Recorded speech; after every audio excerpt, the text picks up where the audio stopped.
క్షమించే పరిశుద్ధ వార్త, రక్షించే రారాజు వార్త, క్షమించే పరిశుద్ధ వార్త, కృపావార్త, కృపావార్త, కృపావార్త.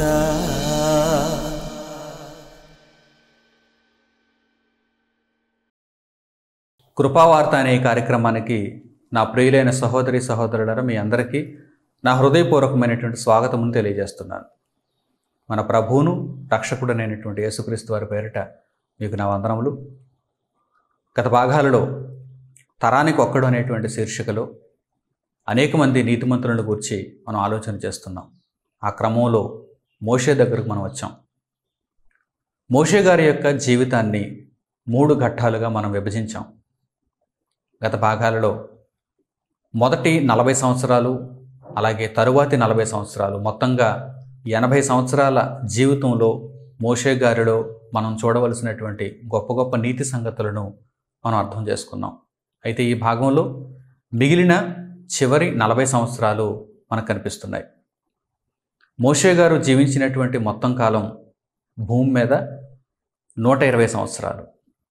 భూమి మీద మోషే గారు బ్రతికినటువంటి సంవత్సరాలు 120 సంవత్సరాలు. ఈ 120 సంవత్సరాలను 3 ప్రధాన ఘట్టాలుగా మనం విభజించి మొదటి 40 సంవత్సరాలు, తరువాత 40 సంవత్సరాలు, మొత్తంగా 80 సంవత్సరాల చరిత్రను మునుపటి భాగాలలో మనం తెలుసుకున్నాం. ఇక ఈ భాగంలో మోషే గారి యొక్క జీవితంలో చివరి ఘట్టం 40 సంవత్సరాలు. ఇది మోషే గారి యొక్క జీవితం అంతటిలో ప్రధానమైనటువంటి ఘట్టం. మోషే గారి యొక్క మొదటి 40 సంవత్సరాలు, తర్వాతి 40 సంవత్సరాలు, ఈ 80 సంవత్సరాలను మించినటువంటి ఘట్టం ఆయనకు చివరి దశలో దక్కింది. మోషే గారికి 80 సంవత్సరాలు వచ్చినప్పుడు మోషే గారికి మిద్యాను దేశంలో సీనాయి పర్వతారణ్యమందు ఆయనకు దేవుని యొక్క ప్రత్యక్షత లభించింది. ఇశ్రాయేలీయులు ఒక ప్రక్కన ఐగుప్తీయుల యొక్క బానిసత్వంలో వేదన నొందుతూ దేవునికి మొరపెడుతున్నారు, బాధలలో ఉన్నారు. దేవుడు తమను జ్ఞాపకం చేసుకోవాలని నిరంతరం ఇశ్రాయేలీయులలో ఉన్నటువంటి నీతి ప్రవర్తన కలిగిన వారు ప్రార్థన చేస్తూనే ఉన్నారు, కోరుకుంటూనే ఉన్నారు. వారి పితరులైనటువంటి అబ్రహాము, ఇస్సాకు, యాకోబులకు దేవుడు చేసినటువంటి వాగ్దానమును తండ్రి అయిన దేవుడు జ్ఞాపకం చేసుకోవాలని వారు మొరపెడుతూనే ఉన్నారు. అటువంటి పరిస్థితుల్లో దేవుడు మోషేకు ఆయన ప్రత్యక్షతను అనుగ్రహించాడు. ఒక పొదలో మండుచున్నటువంటి అగ్నిజ్వాలల రూపంలో దేవదూత అతనికి ప్రత్యక్షమై దేవుని యొక్క వాక్కును తెలియజేశారు. నీవు ఈ మిద్యాను దేశాన్ని విడిచిపెట్టి తిరిగి ఐగుప్తు దేశమునకు వెళ్ళి ఫరో చేతిలో నుండి దాస్యమును అనుభవిస్తున్నటువంటి ఇశ్రాయేలీలందరినీ కూడా తీసుకుని రావాలి. వారికి నేను ఇవ్వబోయేటువంటి పాలుతేనులు ప్రవహించే కనాను దేశమును అనుగ్రహిస్తాను అని దేవుడు తెలియజేసినప్పుడు మోషే మొదట కాస్త సంకోచించిన ఆ తర్వాత దేవుని మాటకు విధేయుడై బయలుదేరతాడు. ఐగుప్తు దేశమునకు వచ్చి ఫరో ఎదుట అనేక సూచక క్రియలు, మహత్కార్యాలు చేసి చివరకు ఫరో చేతిలో నుండి దేవుని సహాయం వలన అహరోనుతో పాటు మిరియాముతో పాటు కలిపి ఇశ్రాయేలీలందరినీ కూడా విడిపిస్తాడు. ఇశ్రాయేలీలందరూ అరణ్య మార్గములో ప్రయాణం అవుతారు. అనేకమైనటువంటి అద్భుతాలు, సూచక క్రియలు, మహత్కార్యాలు వారంతా కూడా మోషేను బట్టి దేవుని వలన చూడగలుగుతారు. ప్రియులారా, ఈ చక్కని విషయాలను ఒక్కసారి పరిశుద్ధ గ్రంథంలో మనం చూద్దాం. సమయభావాన్ని బట్టి ప్రధానమైనటువంటి విషయాలను నేను చర్చిస్తాను. అపోస్తలుల కార్యములు 7వ అధ్యాయము 30వ వచనాన్ని చూడండి. అపోస్తలుల కార్యములు 7వ అధ్యాయం 30వ వచనంలో స్టెఫను గారి ప్రసంగంలో ఈ ప్రస్తావన మనకు కనిపిస్తుంది. చక్కగా ఆ వాక్య భాగాన్ని మీరు చూడగలిగితే మోషే గారు భూమి మీద జీవితకాలంలో ఏ వయస్సులో, ఏ సంవత్సరంలో దేవుని యొక్క ప్రత్యక్షతను పొందారో, ఆ తర్వాత ఆయన ఇశ్రాయేలీయుల దగ్గరకు వెళ్ళటం, ఇదంతా కూడా అక్కడ వ్రాయబడింది. అపోస్తలుల కార్యములు 7వ అధ్యాయము 30వ వచనం.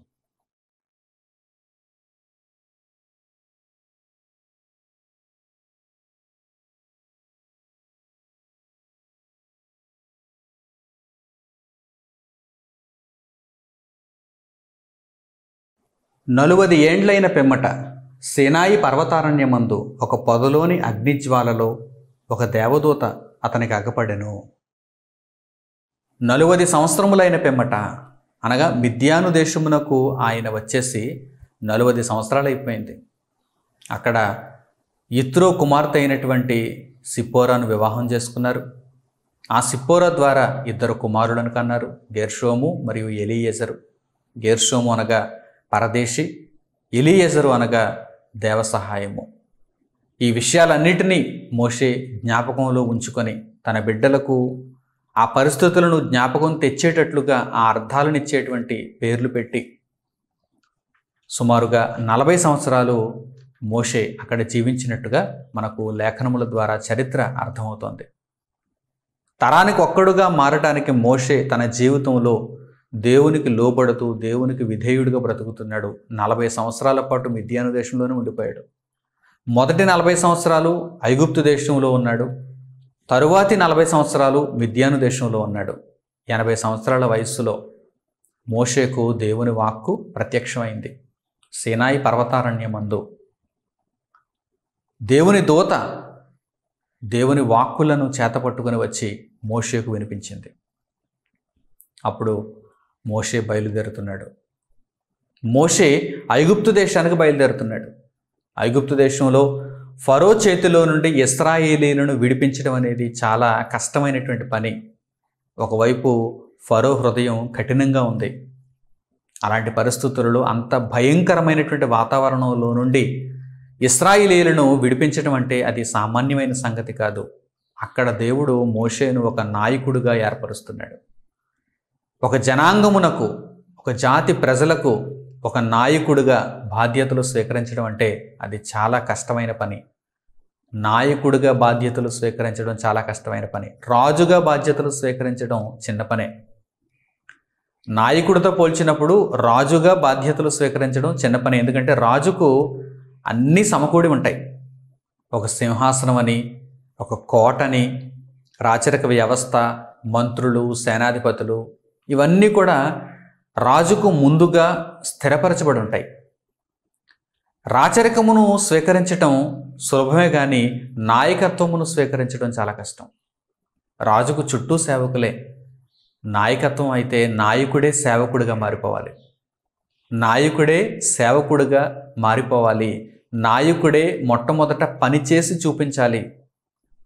రాజు సేవలు అందుకుంటూ ఉంటాడు, నాయకుడు కష్టపడుతూ సేవ చేస్తూ ఉంటాడు. అందుకే మోషే నాయకుడిగా మనకు కనిపిస్తున్నాడు. యేసుక్రీస్తు ప్రభు నాయకుడిగా మనకు కనిపిస్తున్నాడు. నాయకుడైన రాజు యేసుక్రీస్తు ప్రభు. ప్రియులారా, ఆయన పరిచారము చేయుటకు వచ్చాను అని చెప్పడంలో ఆ మాట పలుకుతున్నప్పుడే ఆయన ఎంతో గొప్ప నాయకుడని మనకు అర్థమవుతుంది. ఈరోజు నాయకులను చూడండి, సేవలు అందుకునేవారుగా ఉన్నారు తప్ప సేవ చేసేవారుగా మాత్రం ఎక్కువగా కనిపించడం లేదు. నాటి చరిత్రలో తరానికి ఒక్కడుగా బ్రతుకుతున్నటువంటి మోషే ఒక నాయకుడు, ఇశ్రాయేలీయులకు ఒక నాయకుడు. ఫరో యొక్క కఠినమైన బలమైన చేతిలో నుండి ఇశ్రాయేలీలందరినీ విడిపించడానికి దేవుడు ఒక బలమైన నాయకత్వాన్ని ఏర్పాటు చేశాడు. ఒక బలమైన నాయకత్వం మోషే. అతనికి సహాయకుడిగా అహరోన్ ఉన్నాడు. తర్వాత సహోదరి మిరియాము ఉన్నది. అయితే మోషేను దేవుడు ఐగుప్తు దేశంలో ఉన్నటువంటి ఇశ్రాయేలీల యొద్దకు పంపిస్తున్నప్పుడు మొదట ఇశ్రాయేలీయులు కూడా మోషే మాట వినాలిగా. ఇశ్రాయేలీయులు కూడా మోషే నాయకత్వాన్ని అంగీకరించాలిగా. మోషే చెప్పిన మాటకు విధేయులై ఫరో బలమైన కఠినమైన దాస్యపు చేతిలో నుండి బయటకు రావడానికి ఇష్టపడాలిగా. అయితే వారి ఎదుట మోషే చేయవలసిన సూచక్రియలు మహత్కార్యాలు, ఫరో ఎదుట మోషే చేయవలసిన సూచక్రియలు మహత్కార్యాలు, వీటన్నిటినీ మోషేకు అనుగ్రహించి మోషేను పంపిస్తున్నాడు. మోషేను దేవుడు తిరిగి ఐగుప్తు దేశంలో ఉన్న ఇశ్రాయేలీల యొద్దకు పంపిస్తున్నప్పుడు ఒక గొప్ప మాట రాయబడిందండి. ఒక చక్కని సంగతి రాయబడిందండి. ఆ మాటను మనం చదవగలిగితే మన బ్రతుకులలో దేవుని మీద మనం ఆధారపడినప్పుడు ఏ పరిస్థితులనైనా సరే దేవుడు మార్చి మన పక్షాన ఆయన పోరాడతాడని, మన పక్షాన నిలబడతాడని, యుద్ధం చేస్తాడని, మనలను గెలిచేలా ముందుకు తీసుకుని వెళతాడని మనకు అర్థమవుతుంది. ప్రియులారా, ఆ మాటను జాగ్రత్తగా మీరు చూడండి. ఐగుప్తు దేశంలో ఇశ్రాయేలీలు ఒకానొక కాలంలో నిరాకరించారు. మోషే నాయకత్వమును, మోషే చేసిన సహాయమును ఇశ్రాయేలీలు ఐగుప్తు దేశంలో ఒకానొక సందర్భంలో, అనగా మోషేకు 40 ఏండ్లు వచ్చినప్పుడు, మొదటి 40 ఏండ్లలో చివరి సమయంలో వారు నిరాకరించారు. మోషే యొక్క సహాయాన్ని వారు నిరాకరించారు. అందును బట్టి మోషే చాలా బాధపడ్డాడు. నేను ఇశ్రాయేలీలను కాపాడాలనుకుంటే వీరేంటి ఇలా ప్రవర్తిస్తున్నారు?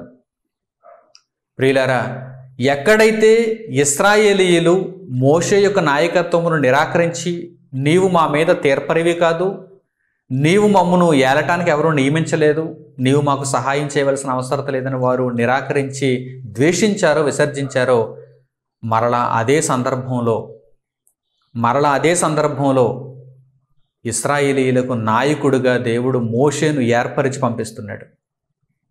అంటే ఎక్కడైతే మోషే అవమానింపబడ్డాడో అక్కడే మోషేకు మరలా గౌరవాన్ని దేవుడు ఆపాదిస్తున్నాడు. మోషే ఎందుకొరకు ఇశ్రాయేలీయులకు సహాయం చేశాడు? దేవుని నిమిత్తమే కదా. ఇశ్రాయేలీయులను ఫరో చేతిలో నుండి విడిపించడానికే కదా. కానీ వారు అర్థం చేసుకోలేకపోయారు. ఆ కాలమందు వారు అర్థం చేసుకోలేకపోయారు. 40 ఏండ్లు గడిచిపోయింది. మోషే మిద్యాను దేశంలో నివసించి, మిద్యాను దేశంలో దేవుని యొక్క ఆలోచన కొరకు, దేవుని యొక్క సహాయం కొరకు ఎదురు చూస్తున్నటువంటి కాలం అది. అలాంటి పరిస్థితుల్లో దేవుడు మోషేను ఇశ్రాయేలీయుల యొద్దకు పంపి, ఎవరైతే మోషేను నిరాకరించారో మరలా వారే మోషే నాయకత్వంలో అడుగులు వేయటానికి, మోషేను వెంబడించడానికి సిద్ధం చేశాడు. ఎంత గొప్ప దేవుడో చూడండి. ఆ మాటను మీరు ఇప్పుడు చదవండి.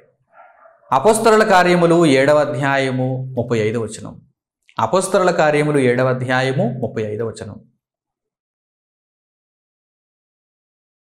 అధికారినిగాను తీర్పరినిగాను నిన్ను నియమించిన వాడెవడని వారు నిరాకరించిన ఈ మోషేను అతనికి పొదలో కనబడిన దేవదూత ద్వారా దేవుడు అధికారినిగాను విమోచకునిగాను నియమించి పంపెను. మొదటి 40 ఏండ్లు గడిచిన తర్వాత ఆ కాలమందు మోషే ఇశ్రాయేలీయులకు సహాయం చేద్దామనుకుంటే వారు మోషేను ఏమన్నారు? నిరాకరించారు. మోషే యొక్క సహాయాన్ని నిరాకరించారు. మా మీద నిన్ను అధికారినిగాను తీర్పరినిగాను నియమించిన వాడెవడు అని అడిగారు. అప్పుడు మోషే మనస్సు చాలా బాధపడింది. నేను వీరిని రక్షించటానికే కదా ప్రాణాలకు తెగించాను. ఒక ఐగుప్తీయుడిని కొట్టి చంపినది ఎందుకు? ఇశ్రాయేలీయులను కాపాడడానికే కదా. కానీ వీరు అర్థం చేసుకోలేకపోయారు. మరలా పైగా ఏమని ప్రశ్నిస్తున్నారు? నిన్ను మా మీద అధికారిగా తీర్పరిగా నియమించిన వాడెవడు అని అడుగుతున్నారు. దేవుడు కూడా ఈ విషయాన్ని జ్ఞాపకంలో ఉంచుకున్నాడు. నేనే మోషేను మీ మీద అధికారిగాను తీర్పరిగాను నియమించాను. ఈ విషయం మీకు 40 ఏండ్ల తర్వాత అర్థమవుతుంది అని. ఒక 40 ఏండ్లు మోషేను మిద్యాను దేశంలో దేవుడు కాపాడాడు, దాచిపెట్టాడు. ఇప్పుడు మోషేను మరలా ఇశ్రాయేలీయుల యొద్దకు ఐగుప్తు దేశానికి పంపిస్తున్నాడు. ఆ మాట చూడండి ఎంత చక్కగా వ్రాయబడిందో.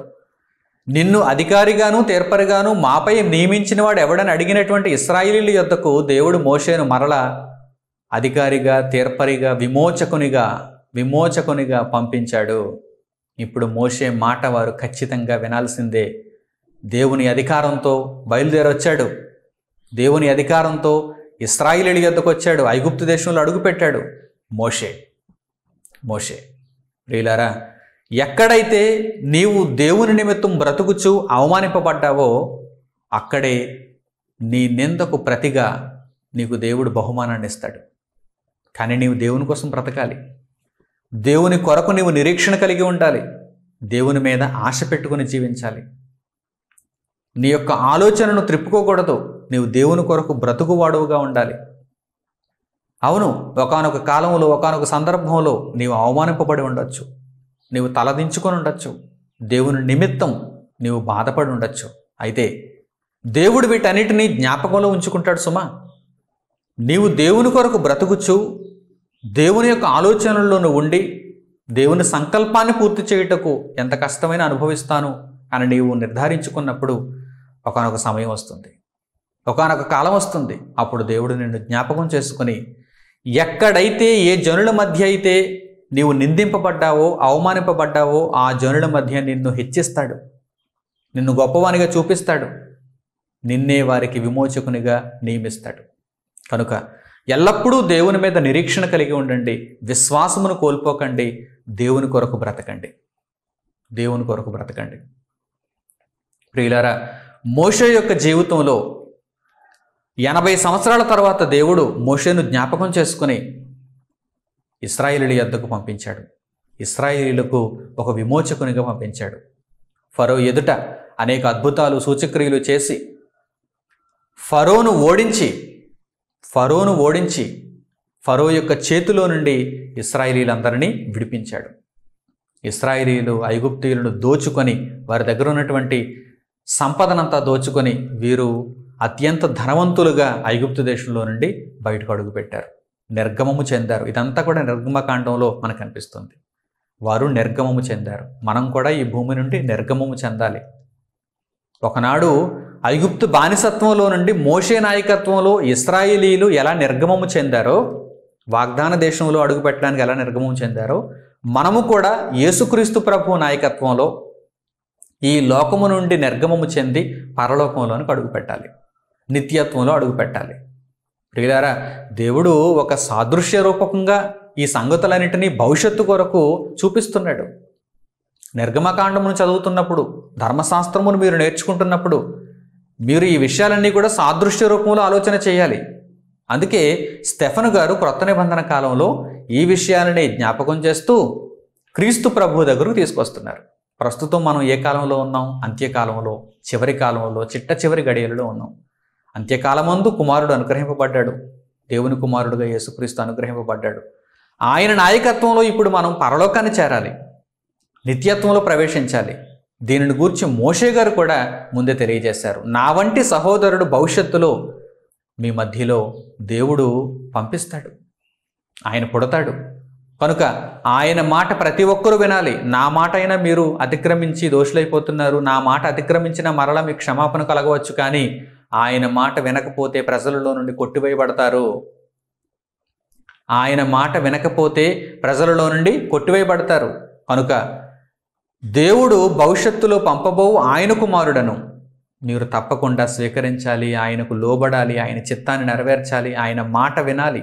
ఆయన మాట విని నిత్యత్వానికి మీరు చేరాలని మోషే గారు ముందుగా తెలియజేశారు. తరానికి ఒక్కడుగా బ్రతుకుతున్నాడు కదా, దేవుని యొక్క సంకల్పమును అర్థం చేసుకున్నవాడు కదా. కనుక ఈ ప్రధానమైనటువంటి విషయాన్ని మోషే గారు చర్చిస్తున్నారండి. ఆ సందర్భాన్ని ఒక్కసారి మనం చూద్దాం. అపొస్తలుల కార్యములు 7వ అధ్యాయంలోనే 37వ వచనం చూడండి. అపొస్తలుల కార్యములు 7వ అధ్యాయము 37వ వచనం.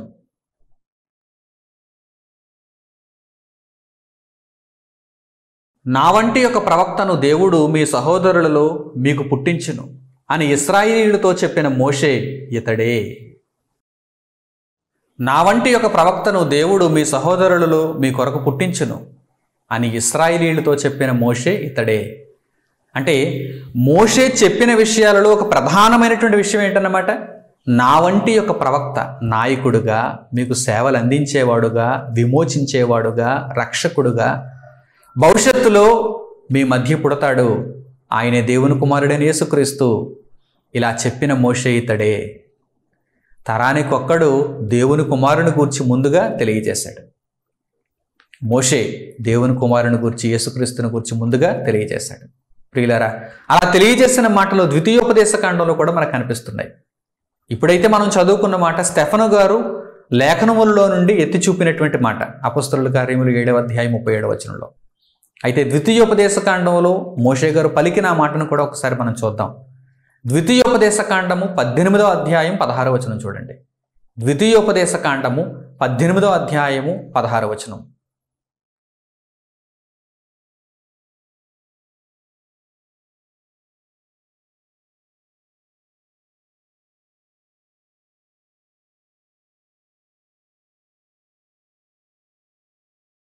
ఆ సమయమున నీ దేవుడైన యెహోవాను నీవు అడిగిన వాటన్నిటి చొప్పున నీ దేవుడైన యెహోవా నీ మధ్యను నా వంటి ప్రవక్తను నీ సహోదరులలో నీ కొరకు పుట్టించును. ఆయన మాట నీవు వినవలెను. మీ సహోదరులలో మీ కొరకు పుట్టించినటువంటి దేవుని కుమారుడైన యేసును మీరు అంగీకరించాలి, ఆయన మాట మీరు వినాలి అని ముందుగా భవిష్యత్ జ్ఞానమును గూర్చి, దేవుని సంకల్పమును గూర్చి మోషే గారు తెలియజేసినట్టుగా ఈ మాటల్లో మనకు కనిపిస్తుంది. ప్రియులారా, మోషే గారు నాటి కాలంలో తరానికి ఒక్కడుగా ఇశ్రాయేలీయులకు ఐగుప్తు బానిసత్వం నుండి ఒక విమోచకునిగా కనిపిస్తే, నేటి కాలం మందు యేసుక్రీస్తు ప్రభువు ఈ లోకపు మాలిన్యం నుండి మనలను విడిపించడానికి రక్షకునిగా కనిపిస్తున్నారు. కనుక నాటి కాలమందు ఇశ్రాయేలీయులలో ఎవరైతే మోషే మాట విన్నారో వారు రక్షింపబడ్డారు, విమోచింపబడ్డారు. నేటి కాలమందు ఎవరైతే యేసుక్రీస్తు ప్రభువు మాట వింటారో వారు రక్షింపబడతారు, నిత్యత్వానికి కొనుక్కోబడతారు. ఇంత గొప్ప రహస్యాలను తరానికి ఒక్కడుగా బ్రతికినటువంటి మోషే తెలియచేశాడు. అలాగుననే మోషే దేవుని ఇల్లంతటిలో నమ్మకస్తుడు. నాటి కాలమందు ఆ తరమంతటిలో మోషే దేవుని ఇల్లంతటిలో నమ్మకస్తుడుగా మనకు కనిపిస్తున్నాడు. ప్రియులారా, దేవుని ఇల్లంతటిలో మీరు కూడా నమ్మకస్తులుగా మారాలంటే మన ప్రభువైన యేసుక్రీస్తు ద్వారా రక్షణ నొంది ఆయన చిత్తమును నెరవేర్చేవారుగా ఉండాలి. ఈ విషయాలను పరిశుద్ధ గ్రంథంలో మనం చక్కగా నేర్చుకోవచ్చు. హెబ్రీలకు పౌలు గారు రాసిన పత్రిక 3వ అధ్యాయము 2వ వచనం చూడండి. అపోస్తలుడైన పౌలు గారు హెబ్రీలకు రాసిన పత్రిక 3వ అధ్యాయము 2వ వచనం.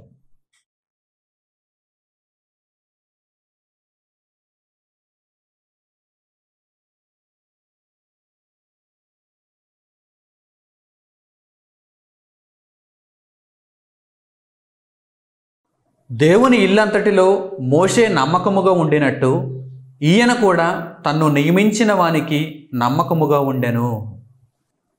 దేవుని ఇల్లంతటిలో మోషే నమ్మకముగా ఉండినట్టు ఈయన కూడా తన్ను నియమించిన వానికి నమ్మకముగా ఉండెను. మోషే విషయంలో నమ్మకత్వం మనకు కనిపిస్తుంది. ఒక నాయకుడిగా ఇశ్రాయేలీయుల యొద్దకు పంపించినప్పుడు మోషే నమ్మకత్వాన్ని నిలబెట్టుకోవాలి కదా. దేవుడు మోషేపై ఉంచినటువంటి నమ్మకత్వాన్ని నిలబెట్టుకోవాలి కదా. అలాగే నిలబెట్టుకున్నాడు. దేవుని ఇల్లంతటిలో మోషే నమ్మకముగా ఉండినట్టు ఈయన కూడా అని అక్కడ మాట్లాడుతున్నాడు. ఈయన అంటే యేసుక్రీస్తు ప్రభు. ఈయన కూడా దేవుని ఇల్లంతటిలో నమ్మకంగా ఉన్నాడు. దేవుని కొరకు నమ్మకంగా పనిచేశాడు. నమ్మకమైనటువంటి సృష్టికర్తకు ఆత్మను అప్పగించాడు. లోకాన్ని రక్షించాడు మన ప్రభువైన యేసుక్రీస్తు. ప్రియులారా, తరానికి ఒక్కడుగా బ్రతికినటువంటి మోషే చాలా ముఖ్యుడు, చరిత్రలో చాలా ముఖ్యుడు. దేవుని ఇల్లంతటిలో నమ్మకస్తుడు. దేవుడు అప్పగించిన ప్రతి పనిని చాలా జాగ్రత్తగా నెరవేర్చినవాడు. తన జీవితంలో ఇక దేనికి స్థానాన్ని ఇవ్వకుండా దేవునికి ప్రథమ స్థానాన్ని ఇచ్చి, దేవుడంటే మోషేకు ప్రాణం, దేవుడంటే మోషేకు చాలా మక్కువ. కనుక తన జీవితాన్నే మోషే దేవుని కొరకు ధారపోశాడు. తన జీవితంలో దేవుడు అనుగ్రహించినటువంటి ప్రతి కాలం, మొదటి 40 సంవత్సరాల, తరువాతి 40 సంవత్సరాల, చివరి 40 సంవత్సరాల, ప్రతి కాలాన్ని మోషే దేవుని కొరకు అంకితం చేశాడు. అందుకే దేవుడు మోషేను గూర్చి పలికించిన మాట ఏంటంటే, నా ఇల్లంతటిలో నమ్మకస్తుడు, నా ఇల్లంతటిలో నమ్మకస్తుడు. ఒక ఇంటి మీద ఎవరినైనా మనం నమ్మకస్తులుగా ఉంచామంటే, ఒక ఫ్యాక్టరీ మీద ఎవరినైనా మనం నమ్మకస్తులుగా ఉంచామంటే, ఒక పొలం మీద ఎవరినైనా మనం నమ్మకస్తులుగా ఉంచామంటే అర్థం ఏంటి?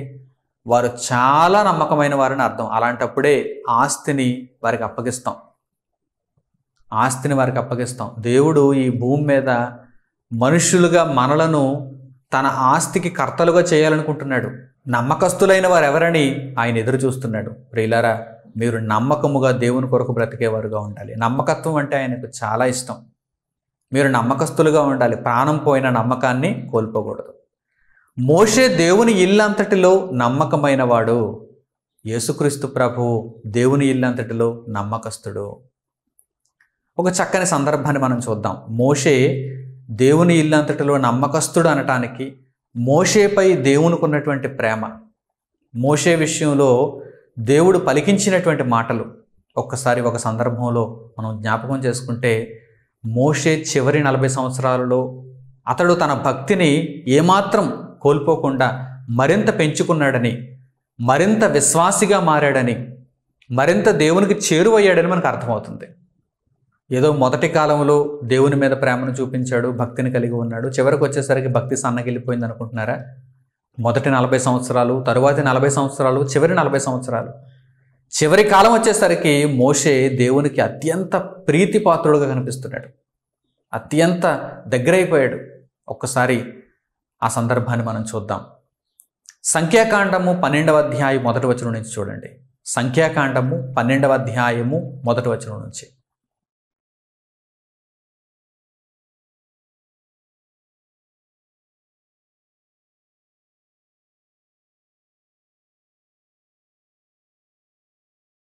మోషే కూషు దేశపు స్త్రీని పెండ్లి చేసుకొని ఉండెను గనుక అతడు పెండ్లి చేసుకొనిన ఆ స్త్రీని బట్టి మిర్యాము అహరోనులు అతనికి విరోధముగా మాట్లాడిరి.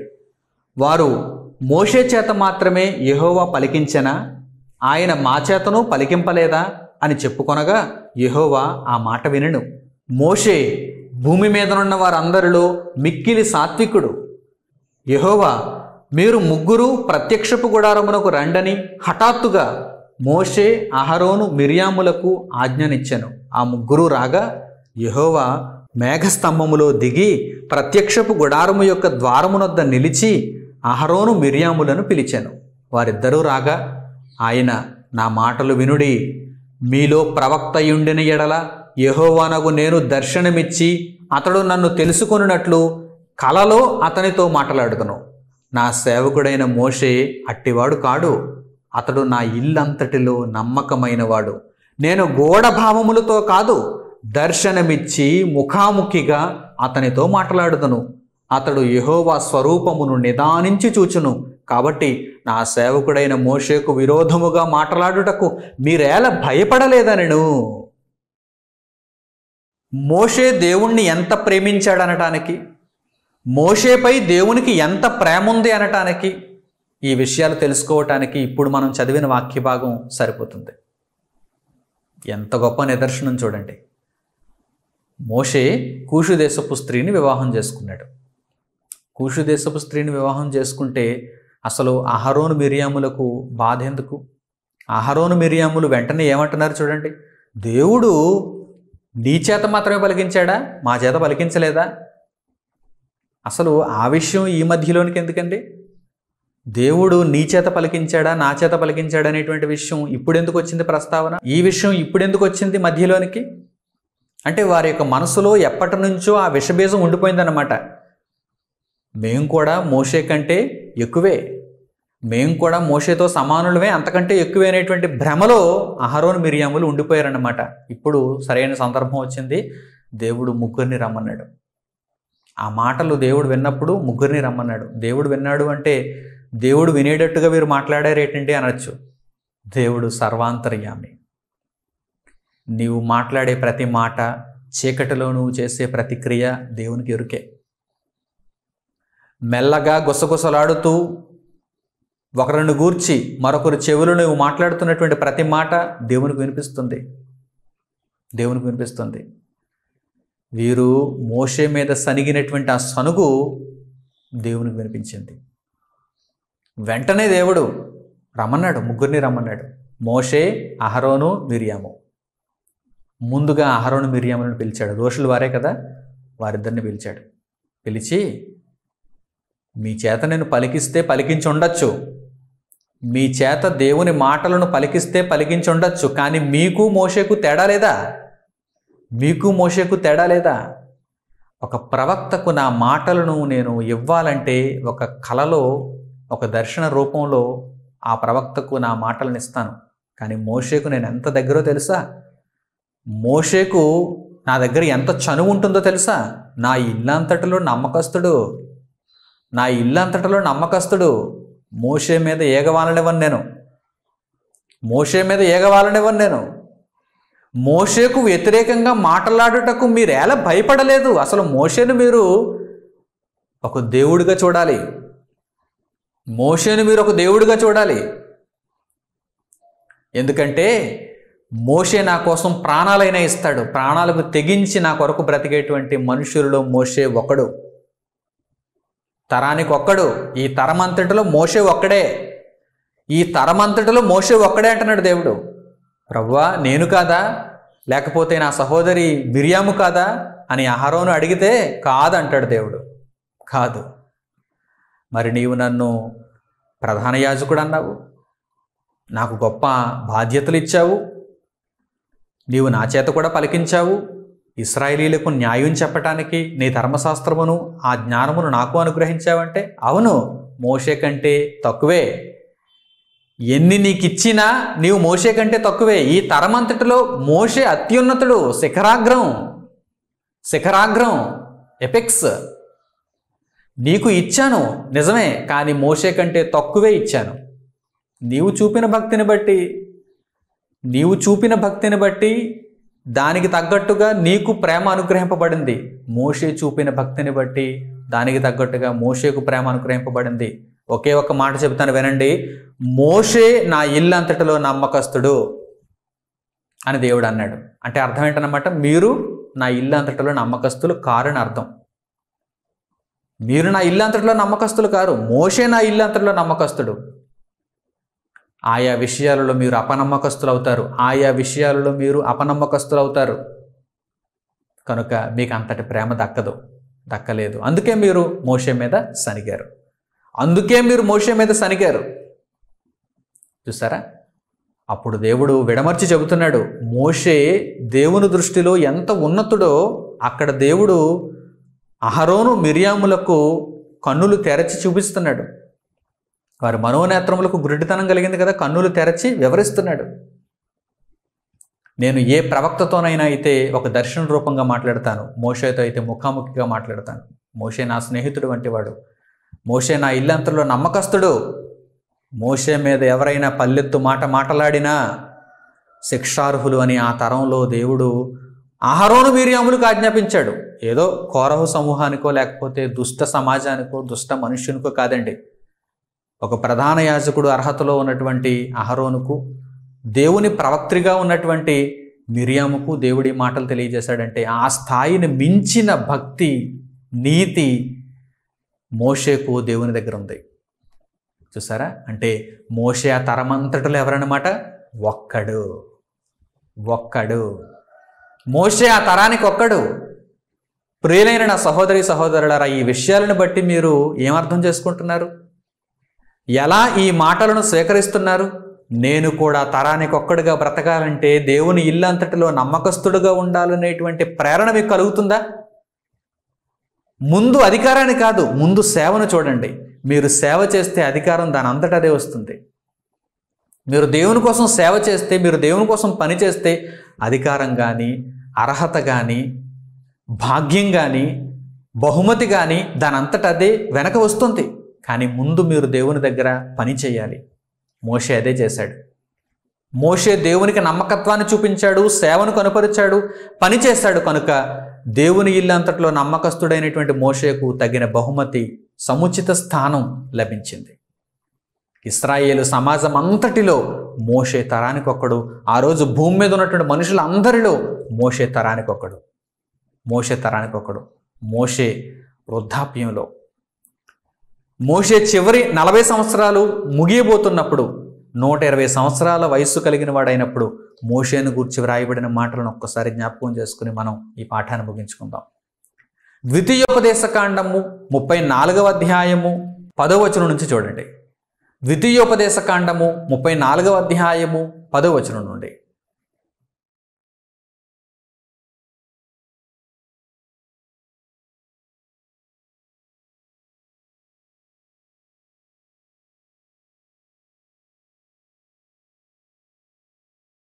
ఐగుప్తు దేశములో ఫరోకును అతని సేవకులందరికీ, అతని దేశమంతటికి ఏ సూచక క్రియలను మహత్కార్యములను చేయుటకు యెహోవా అతని పంపెనో వాటి విషయములోను, ఆ బాహుబలం అంతటి విషయములోను, మోషే ఇశ్రాయేలు జనులందరి కన్నుల ఎదుట కలుగచేసిన మహాభయంకర కార్యముల విషయములోను యెహోవాను ముఖాముఖిగా ఎరిగిన మోషే వంటి ఇంకొక ప్రవక్త ఇశ్రాయేలీయులలో ఇది వరకు పుట్టలేదు.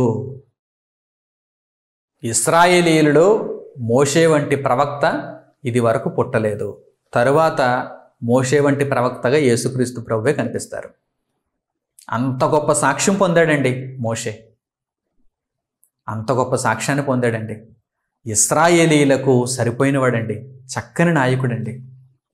ధర్మశాస్త్రమును ఇశ్రాయేలీయులకు దేవుని యొద్ద నుండి తీసుకుని ఇచ్చినవాడండి. ఎన్నో గొప్ప గొప్ప అర్హతలు ఉన్నాయండి మోషేలో. అర్హతలన్నీ మోషేకు కలగటానికి కారణం ఏంటో తెలుసా? ఇంత గొప్ప సాక్ష్యం దేవుని దగ్గర నుండి మోషే పొందటానికి కారణం ఏంటో తెలుసా? సేవాభావం, సాత్విక గుణం. ఏనాడు కూడా కోపపడేటువంటి మనస్సు మోషేలో లేదు. భూమి మీద ఉన్న మిగిలిన మనుషులతో పోలిస్తే మోషే అందరిలో సాత్వికుడండి, అందరిలో సాత్వికుడండి. ఒకవేళ కోపపడ్డాడంటే అది చాలా భయంకరమైనటువంటి విషయం అయి ఉండాలి. జనుల మీద కోపపడ్డాడంటే అది చాలా భయంకరమైనటువంటి విషయం అయి ఉండాలి. అంతేగాని ప్రతిదానికి కోపపడేటువంటి స్వభావం అయితే, గర్వం అయితే మోషేలో లేదండి. అంత గొప్ప సాత్వికుడండి మోషే. భూమి మీద ఉన్న వారందరిలో మిక్కిలి సాత్వికుడు. ఇలాంటి ప్రవక్త ఇది వరకు పుట్టలేదు. ఇశ్రాయేలీయులలో ఇలాంటి ప్రవక్త, ఇలాంటి నాయకత్వపు లక్షణాలు కలిగినటువంటి ప్రవక్త ఇది వరకు పుట్టలేదు. ఇశ్రాయేలీలందరినీ సంహారం చేసేద్దాం అనుకుంటే మోషే అడ్డుపడిపోయాడండి.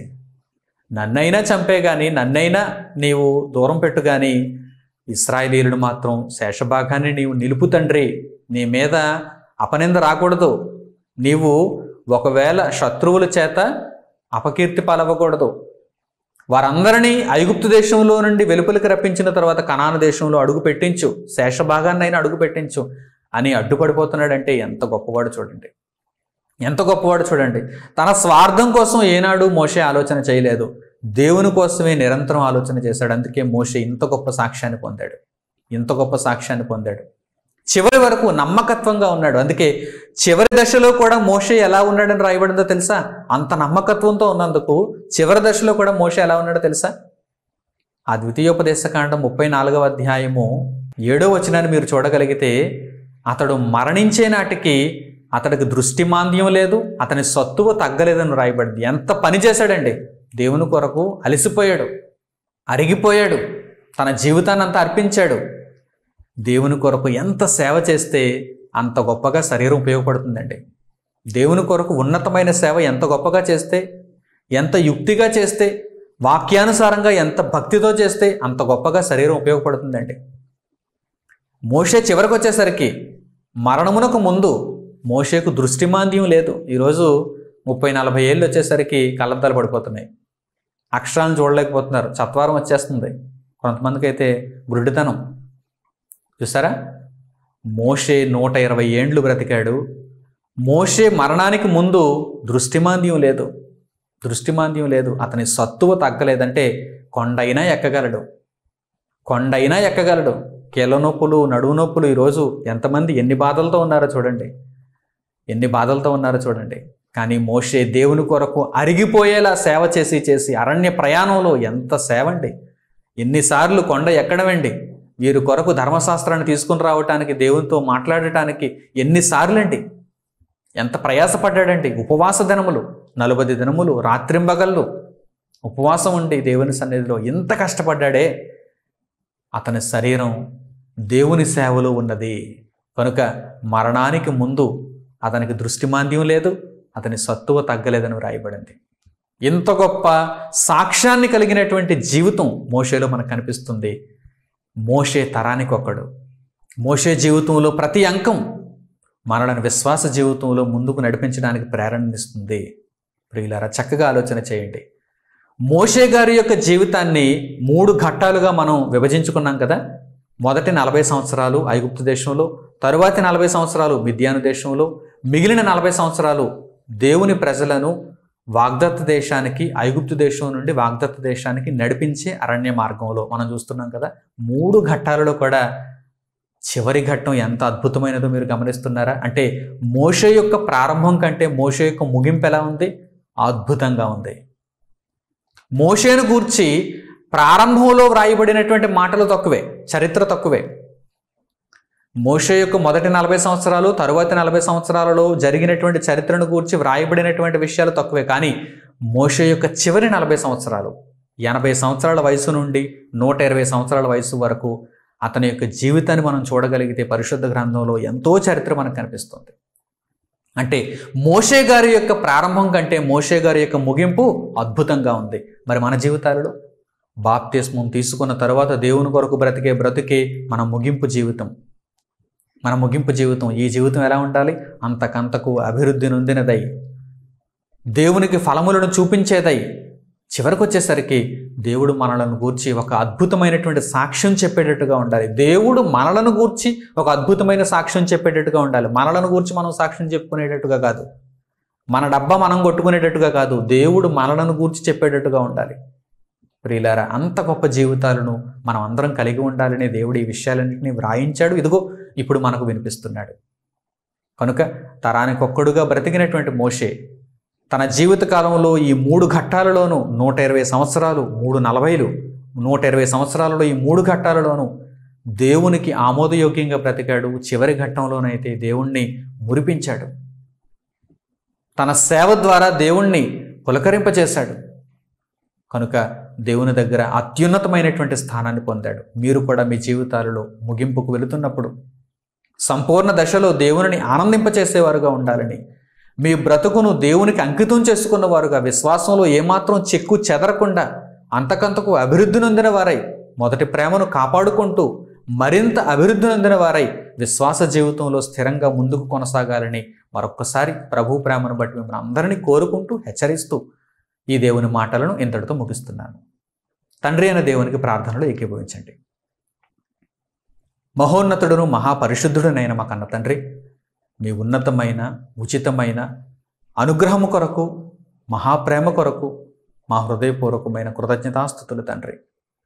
నాయన, తరానికొక్కడుగా మోషే బ్రతికిన జీవిత విధానాన్ని మేము తెలుసుకున్నాం తండ్రి. మోషే గారి యొక్క ప్రారంభం కంటే మోషే గారి యొక్క ముగింపు ఎంతో అద్భుతంగా ఉంది నాయన. మా జీవితాలు కూడా యేసుక్రీస్తు ప్రభు ద్వారా అంత చక్కగా రూపింపబడి మీ కొరకు బ్రతికిన వారమై, మీ సేవలో కన్నుమూసిన వారమై, మీ చేత అద్భుతమైన సాక్ష్యమును పొందగలుగుటకు సహాయము చేయండి తండ్రి. ఇంతటి సిద్ధ మనస్సు ఎవరికైతే ఉందో, ఈ ప్రార్థన యందు ఏకీభవించి ఎందరైతే తండ్రి ముందడుగు వేసి క్రీస్తు ప్రేమలో నాయన ముందుకు కొనసాగాలని ఆలోచిస్తున్నారో, నిర్ణయం తీసుకుంటున్నారో, అట్టి వారందరికీ మీ కృపాక్షేమములు తోడుగా ఉంచి వారిని నడిపించండి. ఈ వాక్యము వారి వారి హృదయాలలో భద్రం చేసుకొని ఆ వాక్య ప్రకారం జీవించగలుగుటకు వారికి సంసిద్ధత కలిగినటువంటి మనసును దయచేయండి. మీ కృప ద్వారా మీ మహాజ్ఞానమును మాకు అనుగ్రహించి మమ్మల్ని జ్ఞాపకం చేసుకుంటున్నందుకు మీకు కృతజ్ఞతలు తెలియజేస్తూ మా ప్రార్థనా విజ్ఞాపనములను మా ప్రభువును రక్షకుడునైన యేసుక్రీస్తు వారి పేరిట మేము అడుగుచున్నాము తండ్రి. ఆమేన్. మన తండ్రి అయిన దేవుని ప్రేమ, మన ప్రభు అయిన యేసుక్రీస్తు వారి కృప, మన యొక్క ఆదరణకర్త అయినటువంటి పరిశుద్ధాత్ముని అన్యోన్య సహవాసము మనందరికీ సదాకాలము తోడే నడిపించునుగాక. ఆమేన్. అందరికి వందనములు. సెలవు.